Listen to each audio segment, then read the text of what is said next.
Hola, muy buenos días a todos. Es un privilegio estar aquí nuevamente entre vosotros después de varios años.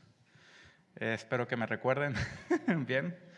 Y bueno, también vine acompañado de un estudiante. Iban a venir otros más, pero bueno, por otros compromisos finalmente no pudieron asistir.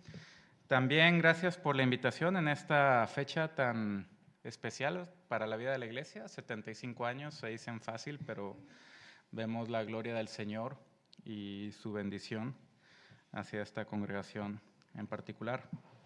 El día de hoy vamos a meditar en un salmo, que es el Salmo 51. Y siempre antes de empezar con la meditación de la palabra y antes de orar, siempre es bueno poner el libro en su contexto, ¿sí? Quise predicar de este salmo y lo estaré haciendo en varias iglesias porque justo, curiosamente, antes de empezar el año académico en IPSTE, que siempre empezamos a finales de septiembre, 3 pastores tuvieron que dejar el ministerio por un pecado sexual. Y esto también, pues es algo que me ha dejado pues bastante dolido, sobre todo por 2 que conozco personalmente y que no han mostrado ningún arrepentimiento. Y esto nos lleva al contexto de este salmo, ¿sí? Este salmo, si vamos al texto, el apartado que dice al músico principal, eso forma parte del texto canónico en hebreo. Por lo tanto, forma parte de la Biblia misma, ¿sí? Curiosamente, es un salmo para ser cantado.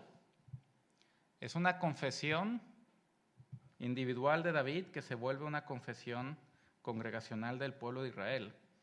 Vemos elementos como dirigido al músico principal, es un salmo para ser cantado, el autor, salmo de David, y el contexto histórico, cuando después que se llegó a Betsabé vino a él Natán, el profeta. El contexto de este salmo es 2 de Samuel, capítulo 6 y capítulo 7, donde vemos que David comete varios pecados terribles. Interesante ver la postura de varios comentaristas que mencionan que la carga siempre es sobre David. Esto quiere decir que incluso pudo haber forzado a Betsabé, no fue una relación consentida. Y cómo todo este pecado desarrolló en situaciones horribles, asquerosas, con todos los adjetivos negativos que se pueden aplicar. Y nos enseña varias realidades, no hay pecado privado.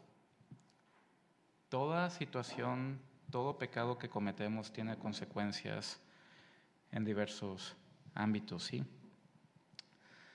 Es un salmo de penitencia, lo he llamado el salmo de un pecador penitente, de arrepentimiento. Y vamos a ver diversos puntos que conllevan peticiones, confesiones y resultados, ¿sí? Interesante también que este salmo tiene un epílogo y vemos la gracia de Dios en la manifestación del perdón que solo puede venir de Él y la nueva vida que hay en esto. Y antes de empezar con la lectura y la meditación, oremos que el Señor nos bendiga en esta mañana. Padre, gracias por esta oportunidad que tenemos de escuchar tu palabra. Gracias, Padre, por el perdón de pecados que se nos ha ofrecido por medio del Señor Jesucristo. Y porque sabemos que al pecador que llega a ti, tú lo perdonas y lo acoges en tu familia. Señor, te pido que en esta mañana tú nos des ojos para ver, oídos para oír y un corazón para entender. Te pido que sean gratos los dichos de mi boca y la meditación de mi corazón delante de ti. Sé con nosotros, Padre, guíanos por medio de tu Espíritu Santo. Te lo pedimos en el nombre de Cristo Jesús. Amén. Salmo 51, esta es la palabra del Señor. Al músico principal, salmo de David, cuando después que se llegó a Betsabé vino a él Natán el profeta. Ten piedad de mí, oh Dios, conforme a tu misericordia. Conforme a la multitud de tus piedades, borra mis rebeliones. Lávame más y más de mi maldad y limpia de mi pecado. Porque yo reconozco mis rebeliones y mi pecado está siempre delante de mí.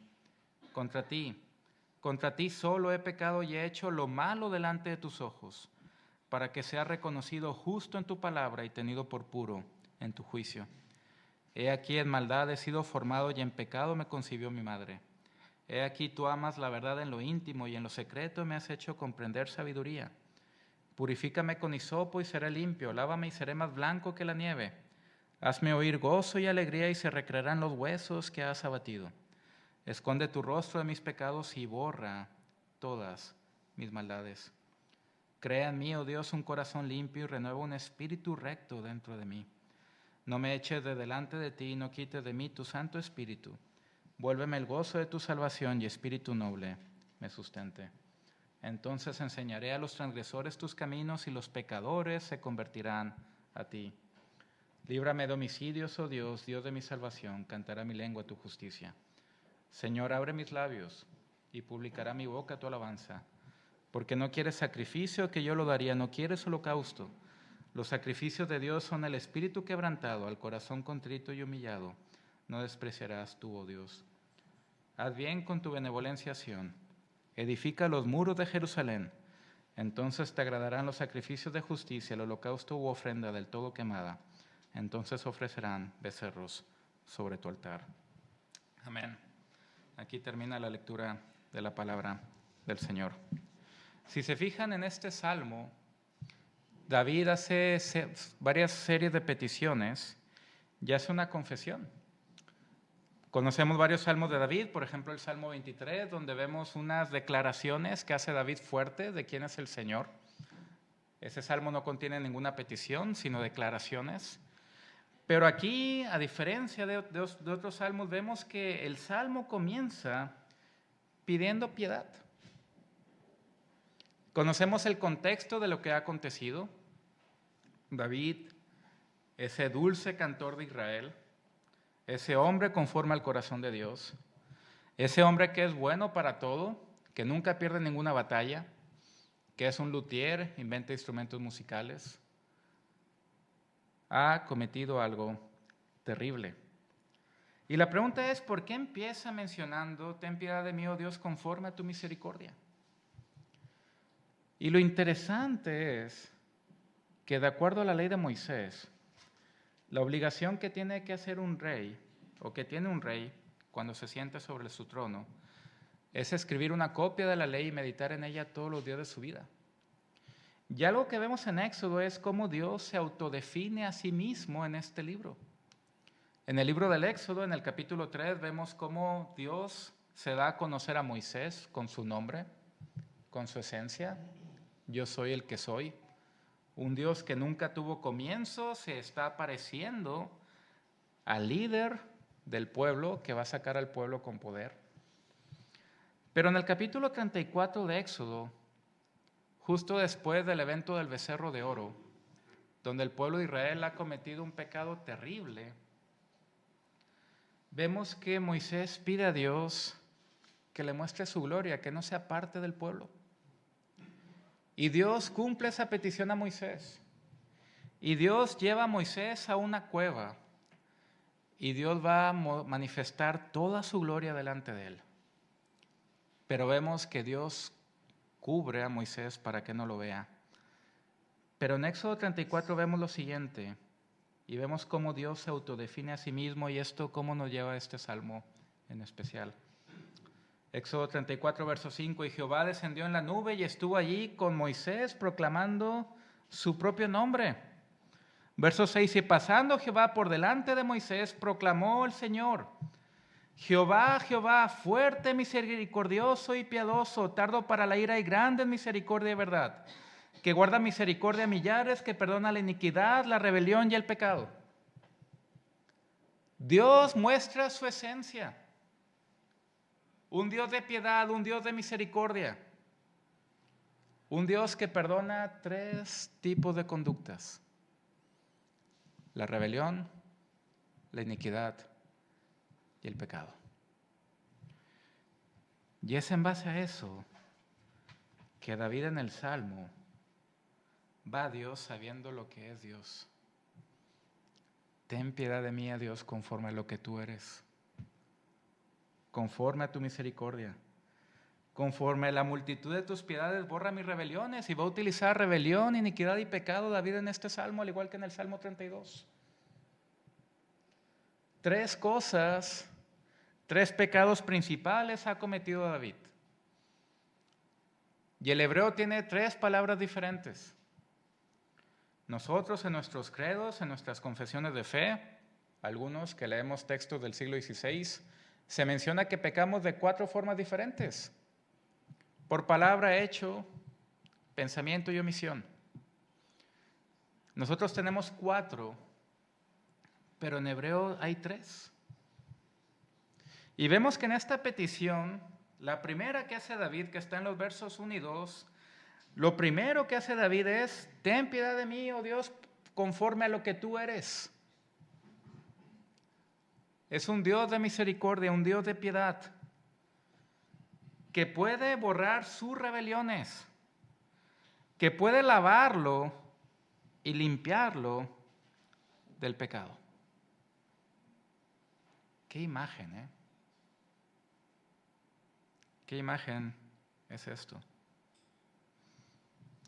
Yo estudié teología en Mississippi y acompañé a un amigo varias veces a lo que es la misión de rescate, a predicar.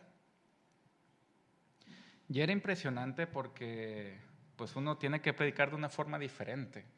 No puede ser alguien soso por el público que está ahí, ¿no? Que te está diciendo: predica, hermano, predica, ¿sí? Y hay un himno hermoso que dice: ¿quién me puede dar perdón? Solo de Jesús la sangre. Y un nuevo corazón, solo de Jesús la sangre. Y esto es lo que predicamos. Este lavamiento se da por una mancha preciosa de nuestro Salvador. Y nosotros tenemos esa seguridad de acercarnos al Señor, que nos puede limpiar de toda nuestra maldad. Curiosamente, justo después de hacer esa petición, donde recuerda quién es Dios, lo que puede hacer Dios por él, pasamos a la confesión, que lo vemos en los versos del 3 al 6. Porque yo reconozco mis rebeliones, vuelvo a usar las palabras, ¿sí? Y mi pecado está siempre delante de mí. David reconoce lo que es él. Y fíjense que empezamos a ver un contraste entre lo que es Dios y lo que es David. Dios es un Dios de gran piedad, de gran misericordia, que puede limpiarlo, que puede lavarlo. En cambio David, en cambio nosotros, reconocemos nuestras rebeliones, nuestro pecado está siempre delante de nosotros. Y fíjense que aquí llega al corazón del asunto David. ¿Contra quién pecó David? En el pecado del adulterio y el asesinato de Urías. Pecó contra Betsabé, pecó contra Urías, pero todo pecado directamente es contra mí, el mismo Dios. Y eso es algo que no debemos de olvidar. Contra ti, solo he pecado y he hecho lo malo delante de tus ojos. Si hay una frase recurrente que podemos leer cuando vamos al libro de Crónicas y Reyes, es que todos los reyes de Israel y de Judá son juzgados en base a si hicieron lo bueno o hicieron lo malo delante de los ojos del Señor. Y curiosamente y de forma peculiar, el primer rey descrito como alguien que hizo lo malo delante de los ojos del Señor es David. Ironías de la vida. Este hombre que después va a ser puesto como un ejemplo a seguir, es descrito de esta forma: alguien que hizo lo malo delante de los ojos del Señor. Me gusta mucho hacer esta analogía, ¿no? Utilizar este ejemplo. Supongamos nosotros que tenemos una campaña política y tenemos 2 candidatos. Un candidato se llama Saúl y el otro candidato se llama David. Y vamos a ver cómo incluso el día de hoy se juzga a los políticos no tanto por sus ideas, o sus propuestas, sino por su ética, su vida pasada, lo que han hecho. Y fíjense el contraste entre estos dos reyes.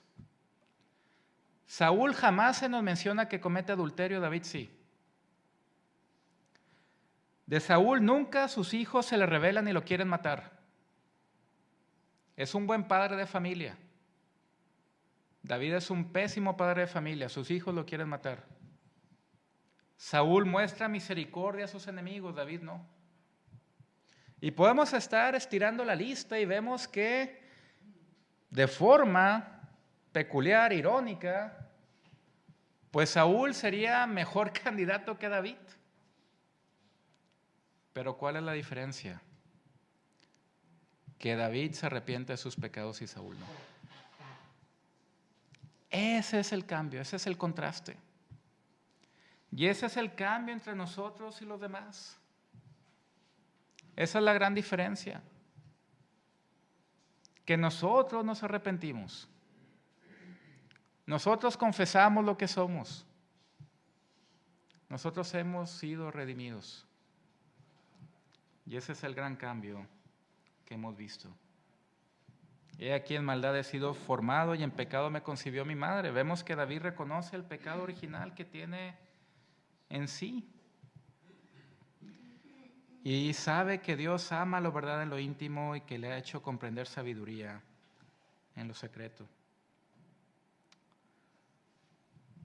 Solamente Dios lo puede perdonar. Y nosotros tenemos esta gran realidad, esta gran enseñanza. Si hemos pecado, podemos ir a Cristo, el cual nos va a limpiar de toda maldad. Es interesante cómo David empieza mencionando la petición, después llega una confesión y después vuelve a una segunda petición. Y esta segunda petición los vemos de los versos del 7 al 12, donde David utiliza una serie de imperativos. Y la primera petición en este segundo bloque es: purifícame con hisopo y seré limpio, lávame y seré más blanco que la nieve. David está utilizando una serie de imágenes que vemos en el libro de Levítico. El sacerdote utilizaba hisopo para limpiar a las personas con lepra. Vemos que aquí David conoce la ley, pide a Dios ser limpio, más blanco que la nieve. Y vemos aquí esta realidad. Una vez que es limpio, puedes oír gozo y alegría y se van a recrear los huesos que has abatido. Hay un proverbio que dice: un corazón alegre constituye un buen remedio, mas el espíritu triste seca los huesos.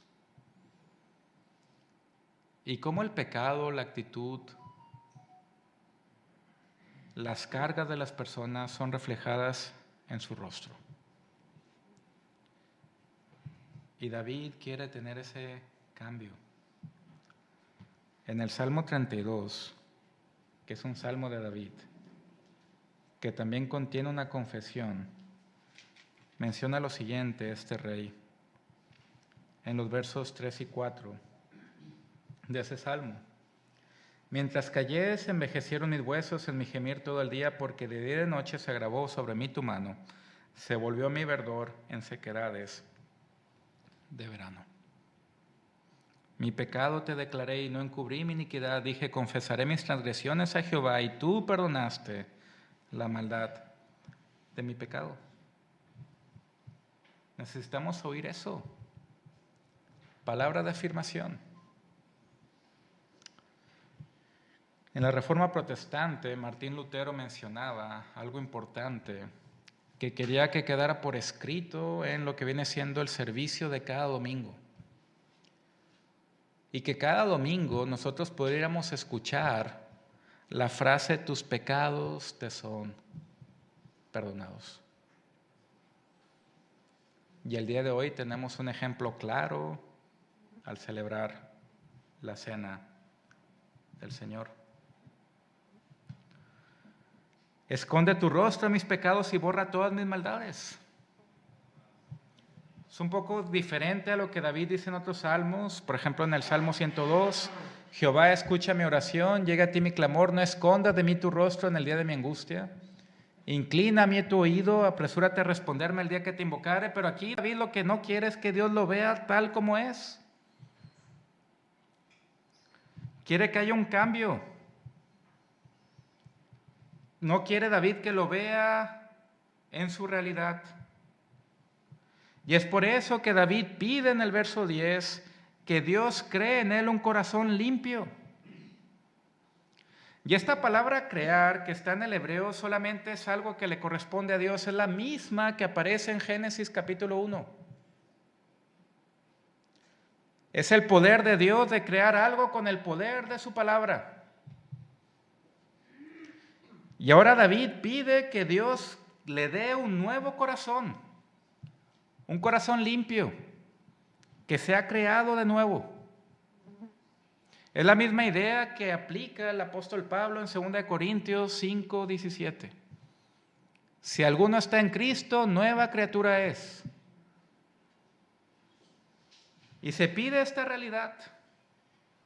Y es algo que Dios solo puede hacer. Y esto lo trasladamos al Nuevo Testamento y que vemos que ese poder de crear lo tiene Jesús.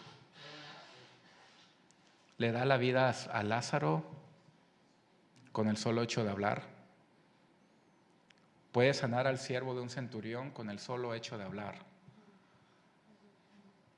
Y Dios es el que lo puede recrear. ¡Qué imagen! David no quiere ser como Saúl. No me eches de delante de ti, verso 11. No quites de mí tu Santo Espíritu. Vuélveme el gozo de tu salvación y espíritu noble me sustente. David quiere oír otra vez ese gozo. Quiere ser transformado. Hay un predicador que era el capellán del rey de Inglaterra durante la Primera Guerra Mundial. Y su función era predicar y levantar el ánimo del pueblo. Sobre todo en esa guerra que fue horrible y que después desembocó en otras situaciones, ¿sí? Y este hombre dice lo siguiente: no hay una situación tan caótica que Dios no pueda a partir de esa situación crear algo que sea sumamente bueno. Dios lo hizo en la creación,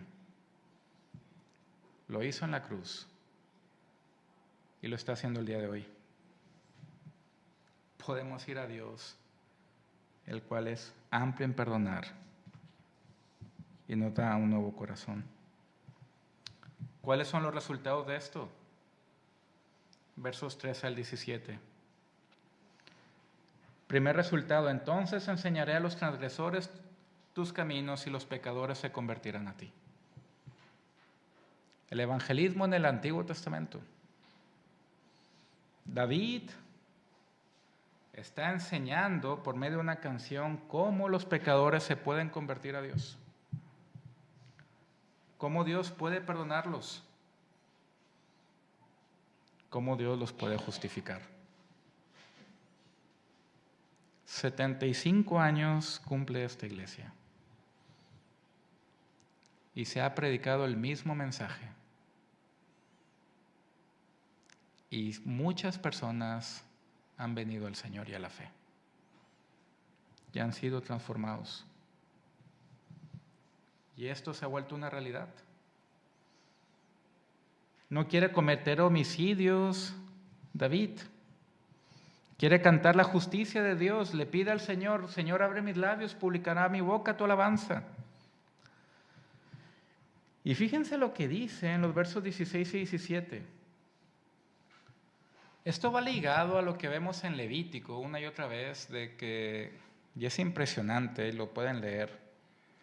Cada vez que alguien pecaba tenía que llevar un cordero, cortarle la yugular al cordero, derramar la sangre delante del sumo sacerdote. Y ese cordero tenía que ser quemado en su totalidad. ¿Para qué? Para simbolizar que ese pecado ha sido olvidado por completo. Y David, que conoce bien la ley de Levítico, menciona que el Señor no quiere sacrificio que Él daría, no quiere holocausto. ¿Por qué? Porque los sacrificios de Dios son el espíritu quebrantado. Al corazón contrito y humillado no despreciarás tú, oh Dios. David va al corazón de la ley.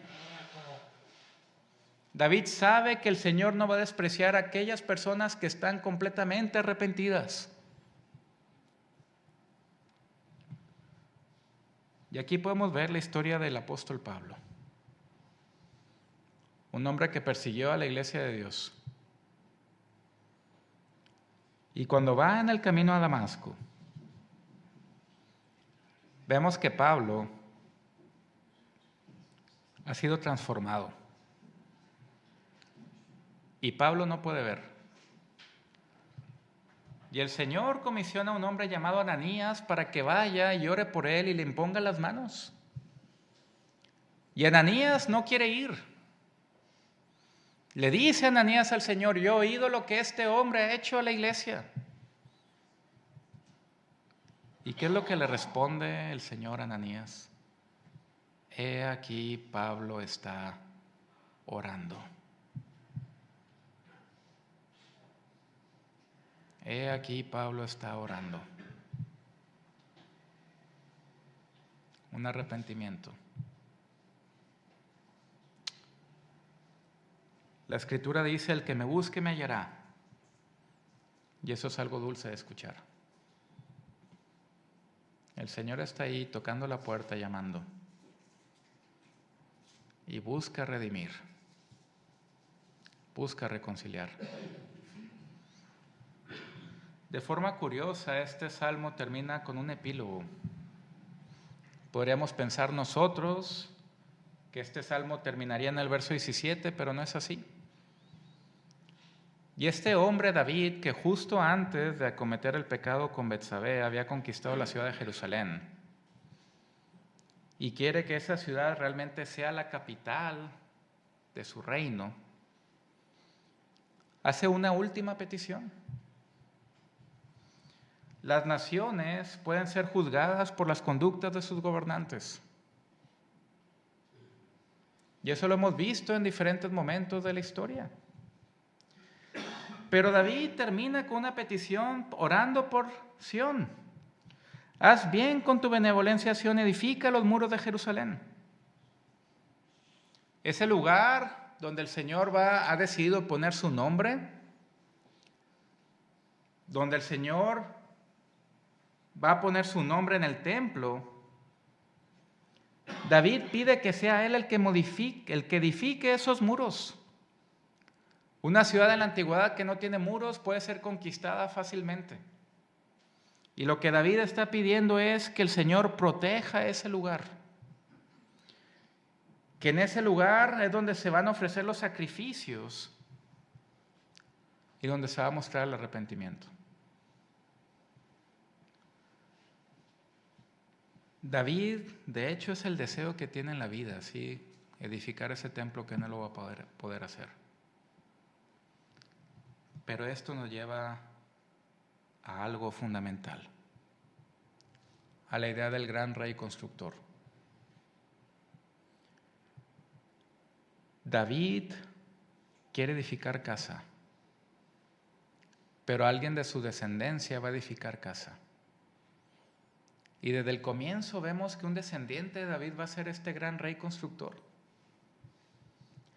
Y cuando vamos a los evangelios y vemos la descripción del Señor Jesús, vemos que Jesús, antes de ser ungido por Juan el Bautista, tenía un oficio. Y esa palabra para carpintero es la misma en griego que se emplea para albañil. Esto quiere decir que Jesús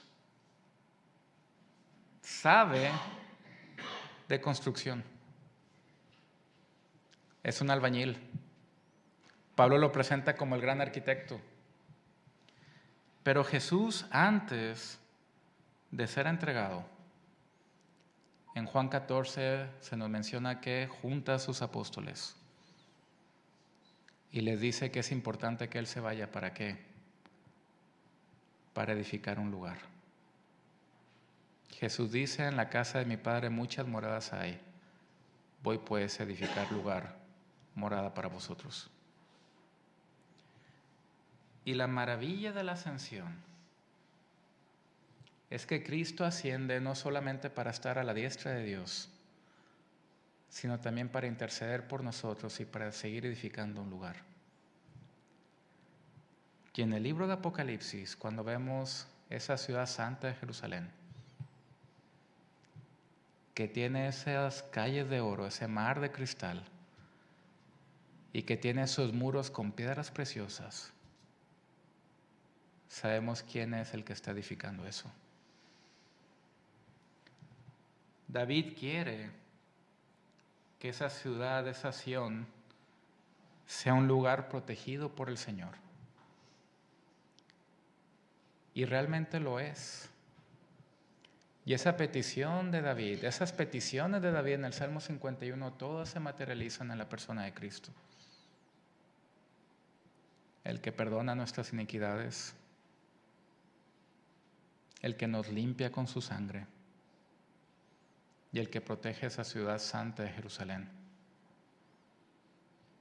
Hebreos capítulo 13 dice que nosotros ofrecemos sacrificios, sí, sacrificios de alabanza.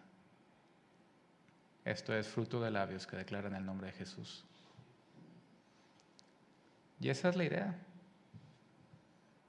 Esa es la idea, hermanos, que en los próximos 75 años esta iglesia siga predicando y siga ofreciendo esos sacrificios de alabanza y predicando esa redención que solamente se obtiene en la persona del Señor Jesús. Amén. Oramos. Padre, gracias por tu palabra y gracias por esta iglesia. Te pido, Padre, que siga siendo un lugar que siga llevando más hijos a tu gloria y que siga siendo luz y sal en este barrio. Señor, sé con el liderazgo, sé con cada uno de los miembros y que puedan seguir predicando ese mensaje de salvación. Gracias por las promesas que tenemos por medio de tu Hijo y gracias también por el Espíritu Santo que nos sigue llevando a toda verdad. Sé con nosotros, Padre. Te lo pedimos en el nombre de tu Hijo Jesús. Amén.